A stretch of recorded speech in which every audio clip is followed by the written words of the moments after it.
कि बीजेपी ने जाट वोट को साधने के लिए जी और विशेषकर इस क्षेत्र में जो बीजेपी के बड़े नेता हैं, सुरेंद्र पुनिया जी जो महामंत्री हैं बीजेपी के, जी उनको इस कार्यक्रम को सफल बनाने में आगे किया। जिनकी मैं बताऊं, जी एक उन्होंने गुड़गांव में किया जाट समाज का कार्यक्रम, जी जिसमें उन्होंने 31 लाख रुपए जो आर्थिक मदद भी की उनकी ऐच्छिक कोष से, और हम्म, वहां भी उन्होंने जाट समाज के कसीदे पढ़े। बिल्कुल दूसरा जो उनका कार्यक्रम था वो था 15 तारीख को, जो हरियाणा प्रदेश की एक बड़ी खाप है सर्वजातीय पुनिया खाप, जी उसके चबूतरे का शिलान्यास का कार्यक्रम था, जी चबूतरा बनाने के जी लिए जी उसमें भी उनको आना था, जिसमें उनका बाकायदा निमंत्रण पत्र और सब छप गए थे। जी लेकिन अचानक जो महाराष्ट्र के चुनाव में उनकी ड्यूटी लगने की वजह से वो नहीं आए, जी वरना तो वो जो कार्यक्रम था वो भी कहीं ना कहीं खापों को और जाट समाज को साधने के लिए ही था, और बहुत बड़ा कार्यक्रम एक तरह से। जी अब जो तीसरा जो कार्यक्रम है जिसमें वो उपस्थित हुए और उन्होंने जाट समाज के बड़े कसीदे पढ़े, जी वो हिसार जो हरियाणा का सबसे बड़ा जिला है जी और जिसमें 7 विधायक आते हैं, यहाँ जाट शिक्षण संस्थान है, सेठ छाजूराम लांबा जो अलखपुरा गांव के हैं, जी हिसार के साथ लगता है, भिवानी जिले में। उन्होंने जो एक शिक्षण संस्थान खड़ी की, जाट संस्था, जिसमें कई कॉलेज और स्कूल हैं, ने सबसे बड़ा काम प्रदेश के मुख्यमंत्री नायब सिंह सैनी ने कर दिया है। ये काम मनोहर लाल जी ने नहीं किया। मनोहर लाल जी 9.5 साल मुख्यमंत्री रहे, लेकिन उन्होंने कभी ये समझा ही नहीं कि जाट समाज को अपने साथ लगाने की जरूरत है। तो जाट समाज और किसान वर्ग का एक बड़ा वोट बैंक कांग्रेस की तरफ गया है, इसमें कोई दो राय नहीं है। जो जो कमजोरियां हैं, जहां जहां उनकी कमजोरी रही, उनको वो दुरुस्त करने में लगी हुई है। सबसे बड़ी कमजोरी उनकी यही थी कि जाट और किसान वर्ग को वो समझा नहीं पाए, समझाने में कामयाब नहीं हो पाए। वो उनको ये समझा ही नहीं पाए कि भारतीय जनता पार्टी भले ही जाट चेहरे को मुख्यमंत्री ना बनाए, लेकिन उसके बावजूद जाटों का भला, किसानों का भला बीजेपी कर सकती है। और उन्होंने जिन जिन जाट चेहरों को राजनीतिक रूप से भारतीय जनता पार्टी ने आगे बढ़ाया, उन चीजों को भी जनता के बीच में वो नहीं बता पाए। कहीं ना कहीं बीजेपी के नेताओं की भी ये कमियां रही, क्योंकि वरना तो भारतीय जनता पार्टी ने देश का पहला जाट चेहरा उपराष्ट्रपति बनाया, जगदीप धनखड़, 2 जाट गवर्नर बनाए, चाहे वो आचार्य देवव्रत हो या मलिक साहब हो, और उसके बाद चौधरी बीरेंद्र सिंह को केंद्र में बड़े बड़े डिपार्टमेंटों का मंत्री बनाया। 19 की सरकार में कैप्टन अभिमन्यु और ओम प्रकाश धनखड़ को आधे मंत्रालय दिए हुए थे। 2019 से 24 की सरकारों में दुष्यंत चौटाला, चौधरी रणजीत सिंह, जयप्रकाश दलाल, उसके बाद कमलेश ढांडा, उसके बाद फिर महिपाल ढांडा, तमाम ये देवेंद्र सिंह बबली, तमाम जाट चेहरों को आधे डिपार्टमेंट दिए हुए थे। नमस्कार साथियों, मैं हूं आपका होस्ट कुलदीप सिंह पुनिया और मैं लेके चलता हूं आपको राजनीति की दुनिया। राजनीति की दुनिया की बात करें तो साथियों, हरियाणा में जो नतीजे आए उसके बाद एक चर्चा आम है कि जो जाट नेता के रूप में भूपेंद्र सिंह हुड्डा की तरफ है, समाज टकटकी लगाकर देख रहा था, लेकिन वह उस पर खरे नहीं उतरे। आज एक जाट समाज का बहुत बड़ा कार्यक्रम हिसार के अंदर संपन्न हुआ और जिसमें अच्छी खासी तादाद में भागीदारी थी, और जिस प्रकार से नायब सिंह ने वह कार्यक्रम अटेंड किया, उसके बाद एक सवाल खड़ा हो गया है कि क्या जो जाट समाज का वोट बैंक कांग्रेस की तरफ रह गया थोड़ा बहुत, उसको भी भाजपा अपनी तरफ खींच लेगी। इस सारी चर्चा में मेरे साथ जुड़े हुए हैं वरिष्ठ पत्रकार और राजनीतिक विश्लेषक प्रद्युमन जोशीला जी। प्रद्युमन भाई राम राम। राम राम जी, सभी दर्शकों को नमस्कार, राम राम। प्रद्युमन भाई, जो बचा खुचा वोट बैंक कांग्रेस की तरफ गया जाट समाज का जी, जिस प्रकार से अब कार्यक्रम हो रहा, नायब सिंह सैनी जिस प्रकार से आगे आकर पहल कर रहे हैं जी, क्या ये थोड़ा बहुत वोट बैंक जो कांग्रेस की तरफ है इसको भी बीजेपी अपनी तरफ खींच के ले जाएगी? देखो, हरियाणा प्रदेश में अभी जो ये विधानसभा चुनाव था, इसमें जाट समाज ने एक बड़े स्तर पर कांग्रेस पार्टी को वोट दिया जी। और उसका एक बहुत बड़ा कारण ये था कि जो किसान आंदोलन हुआ देश में, उस किसान आंदोलन के बाद इस तरह की हालात और परिस्थितियां हो गई कि समाज के एक बड़े वर्ग के दिमाग में ये चीज आ गई कि भारतीय जनता पार्टी हमारी हितैषी नहीं है जी। हम इस बीजेपी से पिंड छुटाएं। और उसके लिए विकल्प क्या था? विकल्प केवल और केवल कांग्रेस दिखाई दे रही थी जी। और कांग्रेस पार्टी इसलिए दिखाई दे रही थी कि पिछली बार जब कांग्रेस सत्ता में आई तो उसने जाट समाज से आने वाले एक चेहरे को प्रदेश का मुख्यमंत्री बनाया और वो 9.5 साल तक मुख्यमंत्री रहे। इस बार भी इसी तरह की चर्चाएं थी और लगातार इस तरह के जो है कार्यक्रमों का आयोजन किया जा रहा था कि भूपेंद्र सिंह हुड्डा ही, भले ही कांग्रेस ने उनको डिक्लेयर ना किया हो, जी लेकिन वो कांग्रेस की तरफ से मुख्यमंत्री का फेस हैं। दूसरी तरफ भारतीय जनता पार्टी की तरफ से सैनी समाज से आने वाले नायब सिंह सैनी डिक्लेयर्ड सीएम थे। जी उन्होंने उनको डिक्लेयर्ड सीएम का कैंडिडेट बना रखा था। था। तो जाट समाज और किसान वर्ग का एक बड़ा वोट बैंक कांग्रेस की तरफ गया है, इसमें कोई दो राय नहीं है। लेकिन जब विधानसभा चुनाव का परिणाम आया, क्योंकि भारतीय जनता पार्टी परिणाम आते ही अगले चुनाव की तैयारी में लग गई। बिल्कुल। उनकी जो जो कमजोरियां हैं, जहां जहां उनकी कमजोरी रही, उनको वो दुरुस्त करने में लगी हुई है। जी सबसे बड़ी कमजोरी उनकी यही थी कि जाट और किसान वर्ग को वो समझा नहीं पाए। जी हम ये नहीं कहते कि वो उनके खिलाफ आजीवन है, जी जी या वो उनके साथ लग ही नहीं सकते, उनको वो समझाने में कामयाब नहीं हो पाए। वो उनको ये समझा ही नहीं पाए कि भारतीय जनता पार्टी भले ही जाट चेहरे को मुख्यमंत्री ना बनाए, लेकिन उसके बावजूद जाटों का भला, किसानों का भला बीजेपी कर सकती है। और उन्होंने जिन जिन जाट चेहरों को राजनीतिक रूप से भारतीय जनता पार्टी ने आगे बढ़ाया, उन चीजों को भी जनता के बीच में वो नहीं बता पाए। कहीं ना कहीं बीजेपी के नेताओं की भी ये कमियां रही, जो उनके प्रचार में थे लोग। क्योंकि वरना तो भारतीय जनता पार्टी ने देश का पहला जाट चेहरा उपराष्ट्रपति बनाया, जगदीप धनखड़। दो जाट गवर्नर बनाए, चाहे वो आचार्य देवव्रत हो या मलिक साहब हो। और उसके बाद चौधरी बीरेंद्र सिंह को केंद्र में बड़े बड़े डिपार्टमेंटों का मंत्री बनाया। प्रदेश के अध्यक्ष ओम प्रकाश धनखड़ और सुभाष बराला को बनाया। और 2014 से 19 की सरकार में कैप्टन अभिमन्यु और ओम प्रकाश धनखड़ को आधे मंत्रालय दिए हुए थे। 2019 से 24 की सरकारों में दुष्यंत चौटाला, चौधरी रणजीत सिंह, जयप्रकाश दलाल, उसके बाद कमलेश ढांडा, उसके बाद फिर महिपाल ढांडा, तमाम ये देवेंद्र सिंह बबली, तमाम जाट चेहरों को आधे डिपार्टमेंट दिए हुए थे। लेकिन असली जो पीड़ा है वो ये थी कि मुख्यमंत्री का चेहरा जाट समाज से नहीं था, जिसकी वजह से वो वोट बैंक नहीं आया। अब भारतीय जनता पार्टी की एक रणनीति कह लीजिए, या जिस तरह से बीजेपी अपने एक एक जो उनकी कमियां हैं उनको दुरुस्त करने का काम लगातार करती रहती है, और उस पर वो अब जाट समाज को अपने साथ जोड़ने का प्रयास कर रही है। और जिसमें सबसे बड़ा काम प्रदेश के मुख्यमंत्री नायब सिंह सैनी ने कर दिया है। ये काम मनोहर लाल जी ने नहीं किया। मनोहर लाल जी 9.5 साल मुख्यमंत्री रहे, लेकिन उन्होंने कभी ये समझा ही नहीं कि जाट समाज को अपने साथ लगाने की जरूरत है। उन्होंने कभी इस तरह की किसी कार्यक्रम में हिस्सा ही नहीं लिया। तो अब जो नायब सैनी ने किया, उन्होंने 3 अलग अलग कार्यक्रम, जिनकी मैं बताऊं। एक उन्होंने गुड़गांव में किया जाट समाज का कार्यक्रम, जिसमें उन्होंने 31 लाख रुपए जो आर्थिक मदद भी की उनकी ऐच्छिक कोष से, और वहां भी उन्होंने जाट समाज के कसीदे पढ़े। बिल्कुल। दूसरा जो उनका कार्यक्रम था वो था 15 तारीख को, जो हरियाणा प्रदेश की एक बड़ी खाप है, सर्वजातीय पुनिया खाप, उसके चबूतरे का शिलान्यास का कार्यक्रम था, चबूतरा बनाने के लिए। उसमें भी उनको आना था, जिसमें उनका बाकायदा निमंत्रण पत्र और सब छप गए थे। लेकिन अचानक जो महाराष्ट्र के चुनाव में उनकी ड्यूटी लगने की वजह से वो नहीं आए। वरना तो वो जो कार्यक्रम था वो भी कहीं ना कहीं खापों को और जाट समाज को साधने के लिए ही था, और बहुत बड़ा कार्यक्रम एक तरह से। अब जो तीसरा जो कार्यक्रम है, जिसमें वो उपस्थित हुए और उन्होंने जाट समाज के बड़े कसीदे पढ़े, वो हिसार जो हरियाणा का सबसे बड़ा जिला है, और जिसमें 7 विधायक आते हैं। यहाँ जाट शिक्षण संस्थान है, सेठ छाजूराम लांबा, जो अलखपुरा गांव के हैं, हिसार के साथ लगता है, भिवानी जिले में। उन्होंने जो एक शिक्षण संस्थान खड़ी की, जाट संस्था, जिसमें कई कॉलेज और स्कूल हैं, उसका वार्षिकोत्सव और सेठ छाजूराम जी का जो जयंती समारोह, उसका कार्यक्रम था। और जिसमें यहाँ इस कॉलेज में 2 मुख्यमंत्री पहले भी आए, चाहे वो चौधरी भजनलाल जी आए या चौधरी ओम प्रकाश चौटाला आए, लेकिन उसके बाद अब नायब सिंह सैनी इस कार्यक्रम में आए। वो कहीं ना कहीं ये दर्शा रहा है कि सैनी साहब जाट समाज को अपने साथ जोड़ने के लिए कोई कोर कसर नहीं छोड़ना चाहते। प्रद्युम्न भाई, बीच में एक सवाल ले लेते हैं। देखिए, पहली बात तो ये कि 21 साल बाद कोई नॉन जाट मुख्यमंत्री जाट शिक्षण संस्थान के, जाटों के बड़े कार्यक्रम में शामिल हो रहा है। कोई नॉन जाट और चाहे जाट हो, हुड्डा साहब भी नहीं आए थे हुड्डा साहब जी, यानी कि बहुत बड़ी बात है अपने आप में।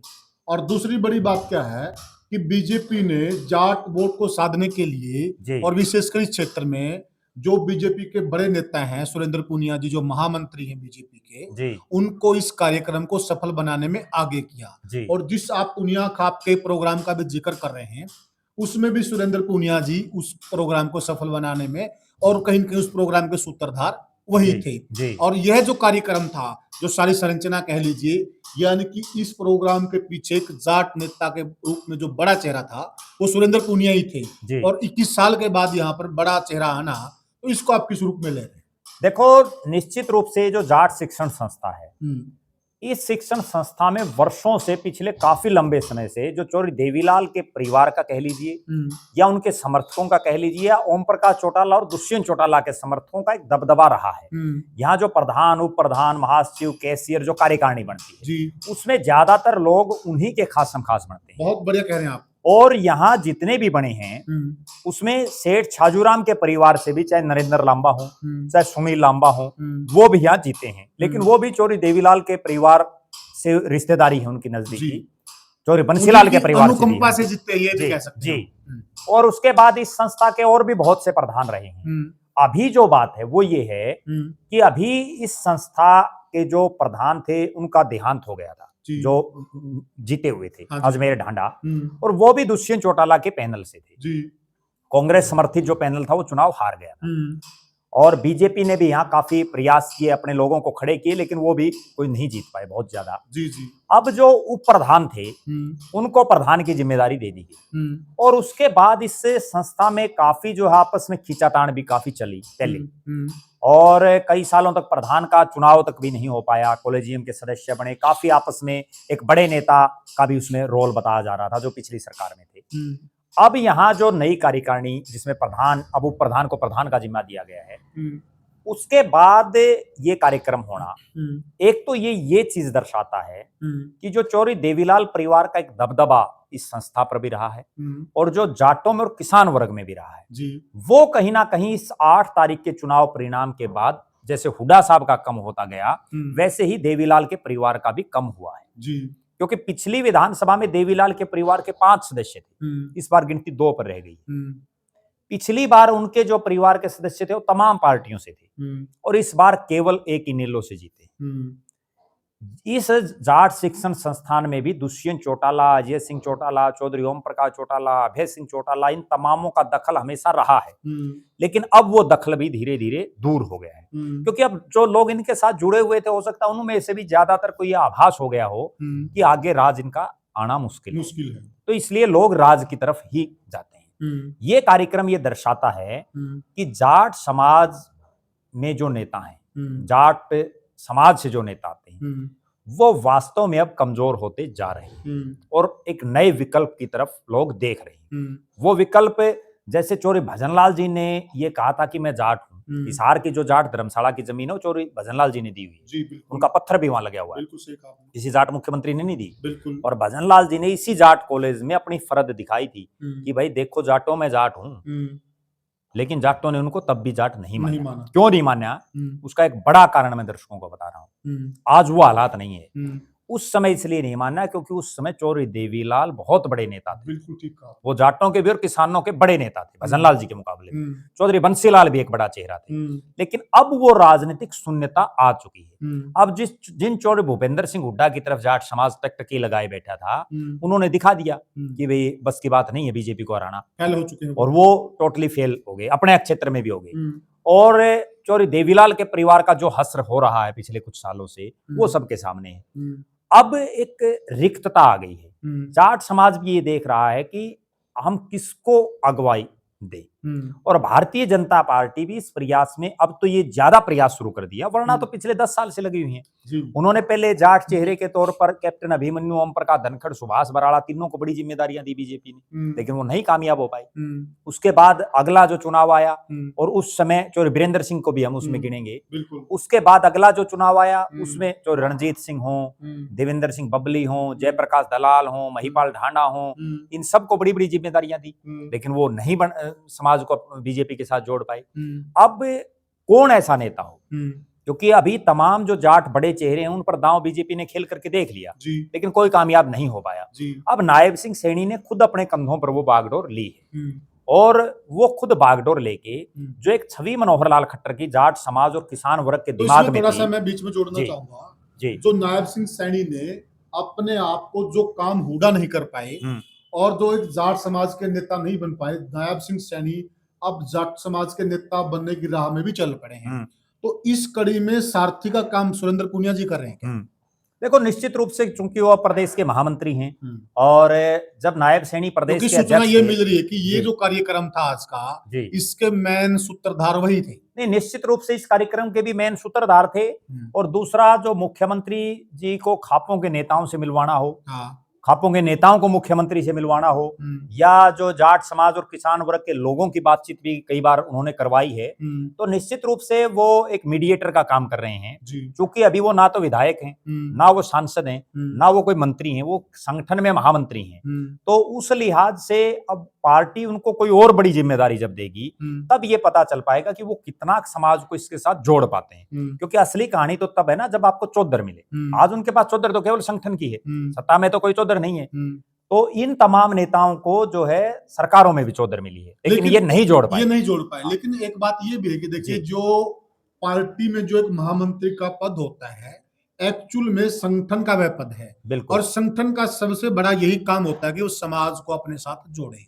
उस काम को वो बखूबी कर रहे हैं। संगठन का काम यही है कि वो सत्ता और समाज दोनों के बीच में एक मीडिएटर का काम करे, एक कड़ी का काम करे, और वो ये काम कर रहे हैं। वरना आप एक चीज देखिए, 2003 में यहाँ मैं एक बड़ी गंभीर बात बताऊं दर्शकों को, 2003 में यहाँ चौधरी ओम प्रकाश चौटाला जी आए। उसके बाद 9.5 साल भूपेंद्र सिंह हुड्डा प्रदेश के मुख्यमंत्री रहे। यही जाट शिक्षण संस्थान थी, यही वो कॉलेज की धरती थी।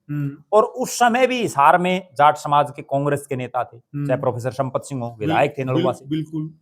उसके अलावा यहाँ जिला परिषद के चेयरमैन भी जाट समाज से थे, और भी कई नेता थे। किसी की हिम्मत हो पाई कि वो चौधरी भूपेंद्र सिंह हुड्डा का कार्यक्रम यहाँ करवा पाए? बहुत बड़ी बात। और कहीं कहीं भूपेंद्र सिंह हुड्डा अपने आप को जाट समाज का बड़ा नेता कहते हैं, और कहते नहीं, वो थे भी, क्योंकि 9.5 साल मुख्यमंत्री रहे। हाँ, बिल्कुल। और पांव लगातार, बिल्कुल पांव रखा तब ना जब उनको कोई इनवाइट करे। दो ही बातें होती हैं। अब नायब सैनी आए हैं, या तो संस्था के लोगों ने किसी के माध्यम से उनको इनवाइट किया है, आदमी तभी आएगा, बिल्कुल, या वो बड़ा दिल दिखा के खुद आगे हों, चल के। दो ही चीजें हैं। या तो चौधरी भूपेंद्र सिंह हुड्डा को लोगों ने इनवाइट ही नहीं किया, या अगर उनको इनवाइट किया तो वो क्यों नहीं आए। जी, दो बातें हैं। दूसरी बात, उसके बाद 9.5 साल मनोहर लाल जी भी रहे, तब भी जाट समाज के कई नेता भारतीय जनता पार्टी में जिला प्रधान भी रहे हैं, और भी बड़े बड़े पदों पर रहे हैं, पूर्व मंत्री भी रहे हैं बीजेपी में। लेकिन तब मनोहर लाल खट्टर का भी कोई कार्यक्रम नहीं रखा। थोड़ा बीच में हम भूल गए। थोड़ा दर्शकों से तो निवेदन है कि साथियों वीडियो को ज्यादा शेयर करें साथियों, और चैनल को सब्सक्राइब करें। एक आज सेठ छाजूराम जयंती है जी, उस पे भी हम साथियों उस महान शख्सियत को, जो समाज की क्या पूरे भारतवर्ष के महादानी हुए हैं, उनको हम नमन करते हैं। जी आगे बिल्कुल। तो अब 9.5 साल मनोहर लाल जी को भी नहीं बुलाया। अब कोई तो क्वालिटी है कि नायब सिंह सैनी आए, या जिसको उन्होंने, जिन सुरेंद्र पुनिया का आप जिक्र कर रहे हो, उनमें भी तो कोई क्वालिटी है जिसकी वजह से उन्होंने जाट शिक्षण। मैं एक और बड़ी बात बताऊं, अब जो इसके पदाधिकारी हैं उनमें से भी काफी अब भी जो है चौधरी देवीलाल के परिवार से जुड़े हुए, बिल्कुल, जो पदाधिकारी हैं। तो उसके बावजूद उनको इस चीज के लिए कहीं ना कहीं कन्विंस करना, क्या प्रदेश के मुख्यमंत्री नायब सिंह सैनी को बुलाइए जी, या तो उन्होंने बुलाया है, यूं तो है नहीं वे मुख्यमंत्री खुद चल के आ जाएगा। बिल्कुल बिल्कुल। तो निश्चित रूप से कोई ना कोई उनमें खासियत है, और जिसकी वजह से वर्षों बाद ये सुनहरा मौका मिला है। और प्रत्येक शिक्षण, चाहे कोई संस्था हो, शिक्षण की कोई भी संस्था हो, कोई भी समाज हो, क्योंकि नायब सिंह सैनी आज भूपेंद्र सिंह हुड्डा के भी मुख्यमंत्री हैं, आज वो ओम प्रकाश चौटाला के भी मुख्यमंत्री हैं, प्रदेश के नंबर 1 है। तो उनको, वो अगर किसी संस्था में आते हैं तो निश्चित रूप से गर्व और गौरव का विषय जरूर है कि एक इतिहास के पन्नों में ये चीजें लिखी जाएंगी कि नायब सिंह सैनी जो है 25 तारीख को हिसार में जाट शिक्षण संस्थान के कार्यक्रम में आए, जो वास्तव में एक बहुत बड़ी बात है। और उसकी जयंती पे आए जिस बंदे ने उस दौर में जी, सेठ छाजूराम लांबा जी बहुत महान शख्सियत रहे हैं। सबसे बड़ी बात तो ये है पुनिया साहब की, एक जाट होकर के और उनके आगे सेठ लगना, कितनी बड़ी बात है, बहुत बड़ी बात है जी। और कितना उन्होंने जो चंदा है, अगर हम दान की बात करें जी प्रद्युमन भाई, उस दौर में, अंग्रेजों के दौर में पैसा ही नहीं था लोगों के पास, भूखमरी थी, लोग पैसे नहीं खर्चते थे। उस दौर में इतना बड़ा बड़ा दान किया, चाहे आप आजादी की लड़ाई में ले लीजिए, एक साधारण परिवार से आने के बावजूद, बिल्कुल देखो, निश्चित रूप से उन्होंने आजादी की लड़ाई से लेकर के और अनगिनत बार, हाँ जी, हाँ, जिसकी गिनती नहीं हो सकती, इतना उन्होंने जो है दान दिया है। और जो एक शिक्षण संस्थाओं के माध्यम से उन्होंने इतना बखूबी जो एक काम किया है, बहुत बड़ी बात जो तो यही युगों है। युगों तक याद रखा जाएगा। हाँ। और बहुत लोग ये बात भी कहते हैं कि अगर सेठ छाजूराम ना होते हम्म, तो चौधरी छोटूराम भी नहीं नहीं होते, होते। क्योंकि उस समय जो छोटूराम जी का जो सारा सिस्टम था जी। उसको सेठ छाजूराम ने ही हाँ, चलाया। चलाया। और ना केवल उन्होंने, एक और सबसे खास बात यह है कि एक अलगपुरा गांव से और एक युवा कलकत्ता में जाकर के देश के आखिरी छोर, उस दौर में अंग्रेजों के राज में कोई कल्पना तक भी, लोगों को ये पता ही नहीं था कलकत्ता कहाँ है। कलकत्ता का, बहुत लोग तो ऐसे मिलेंगे। और उन्होंने वहां पे झंडे गाड़े। कारोबार के साथियों, अगर हम उनके दान की लिस्ट आपको बताने लग जाएं तो ये वीडियो छोटा पड़ जाएगा साथियों। और देखना चाहते इससे पहले हमने वीडियो डाल रखा है। और अगली बात सुनो, आज जितना पैसा सेठ छाजूराम के पास था उस दौर में, उससे कई गुना ज्यादा अब वाले जो ये अरबपति खरबापति घूम रहे हैं, हाँ, इनके पास मिलेगा। लेकिन ये बिल्कुल। कितना दान करते हैं, अंबानी, अडानी, जिंदल, कोई भी हो, बिल्कुल। तो कितना दान किया है बताओ। बिल्कुल सही बात है। जिंदल, आपको एक बड़ी गजब बात बताता हूं, हालांकि ठीक है कि वो उनका कारोबार है या जो भी है, सेठ छाजूराम ने सीआरएम जाट कॉलेज की स्थापना की और यहाँ बहुत लोग पढ़े। अब एक तो यहाँ की फीस आप देखिए, दूसरी तरफ जिंदल परिवार ने भी हिसार में 2 स्कूल बनाए। बहुत सुनने वाली बात है ये। जिंदल मॉडर्न स्कूल और विद्या देवी जिंदल स्कूल। एक उनकी फीस आप देखिए, साधारण घर का बच्चा पढ़ भी नहीं सकता। बिल्कुल। जिंदल हॉस्पिटल, जिसको पहले ये कहा करते कि वहां 5 रुपए की पर्ची कटती और बहुत जो है सबका इलाज होता है, अब आज वहां जाकर के हालात देखिए, जेब कटती वहां पर। प्राइवेट जो अस्पताल है उसमें और जिंदल अस्पताल में कोई फर्क ही नहीं है। कोई फर्क नहीं है। तो और जमीन फ्री में ले रखी डोनेट के रूप में। निश्चित रूप से देखो, जो जितने बड़े ये चैरिटेबल चीजें चलती हैं वो सरकार से फायदा तो उठाते हैं, लेकिन उसके बाद कुछ साल दे दिया, उसके बाद बंद, जेब काटना शुरू कर देते हैं। अब आप ये कल्पना कीजिए कि सेठ छाजूराम ने इतना जो दान दिया, चाहते तो वो भी ना देते। और भी तो बहुत लोग हैं। बिल्कुल बिल्कुल जी। उस समय क्या वो अकेले ही पैसे वाले थे? और भी बहुत थे। भाई साहब, एक छोटी सी घटना का जिक्र कर देते हैं कि जो रोहतक का जो वो था संस्थान है, उसमें उनकी 61,000 रुपए की कलम थी। 61,000 रुपए कलम। और सुनने में आता कि उस वक्त 5 रुपया एकड़ में, 1 एकड़ जमीन आ जाती 5 रुपए में। तो आप अंदाजा लगाइए उस पैसे में कितनी जमीन आ जाती, तो आप अंदाजा लगाइए। नहीं, वो एक उनका एक किस्सा बड़ा मशहूर है कि कलकत्ता में जब उनसे चंदा लेने के लिए गए तो गांधी जी, या दूसरा किस्सा, मतलब सारा तो मुझे नहीं ध्यान है, लेकिन फिर भी दर्शक उसको समझ जाएंगे इसी चीज से, कि जब उनसे वो चंदा लेने के लिए गए तो उन्होंने ये कहा कि भाई आप सारा कलकत्ता में चंदा मांग लो, जितना सारा कलकत्ता में देंगे उतना मैं अकेला दे दूं। कितनी बड़ी बात, आज को कह के दिखा दो। बिल्कुल सही बात है। और जाट कॉलेज के लिए भी यही बोला था, बहुत कॉलेज तो बना दूंगा, मैं ही बना दूंगा, आप 1 रुपया 2 रुपए, लेकिन आपकी भावना जुड़ जाएगी। बिल्कुल। और हुआ भी ऐसा ही था, बनाने में श्रेय तो उन्हीं का था, लेकिन सबकी भावनाएं जुड़ जाए। बहुत बड़े महादानी थे। तो कहने का भाव, हम अपने मूल सवाल पर आ जाते हैं कि आज हमारे समाज के बहुत बड़े योद्धा, बहुत बड़े महादानी सेठ छाजूराम की जयंती पर नायब सिंह सैनी का आना, तो अपने आप में कहीं ये नहीं लग रहा कि वो जाट नेता के रूप में भी स्थापित हो रहे हैं? देखो, निश्चित रूप से वो अभी प्रयास कर रहे हैं कि जाटों को मैं अपने साथ जोड़ूं, और ये 2-3 कार्यक्रम उसका उदाहरण है। अभी कितने और संस्थाएं उनको बुलाती हैं और कितने बड़े स्तर पर वो इस तरह के कार्यक्रम करते हैं, उस पर ये देखा जाएगा। और उसके बाद ये मंथन किया जा सकता है कि सैनी साहब कितने कामयाब हुए हैं जाट समाज को अपने साथ जोड़ने में। बीजेपी ने इससे पहले भी एक प्रयास किया था, जब धन्ना भगत जो हैं उनकी जयंती का कार्यक्रम धनौरी कैथल जिले में, जो पहले जींद में आता था, वहां एक कार्यक्रम किया था, और जिसमें देश के उपराष्ट्रपति जगदीप धनखड़ जी भी आए थे। खट्टर साहब तब मुख्यमंत्री थे। तो उस कार्यक्रम को भी किया गया था। अब उसी तरह से होना तो ये चाहिए कि जैसे अभी परसों जो है चौधरी छोटूराम की भी जयंती थी, जिस तरह से भारतीय जनता पार्टी बहुत से महापुरुषों की जयंती मनाती है, सरकारी स्तर पर भी मनाए जाते हैं। जैसे अभी संविधान दिवस का कार्यक्रम भी मनाया जाएगा, कभी वल्लभ भाई पटेल की जयंती मनाई जाती है, कभी कोई जयंती मनाई जाती है।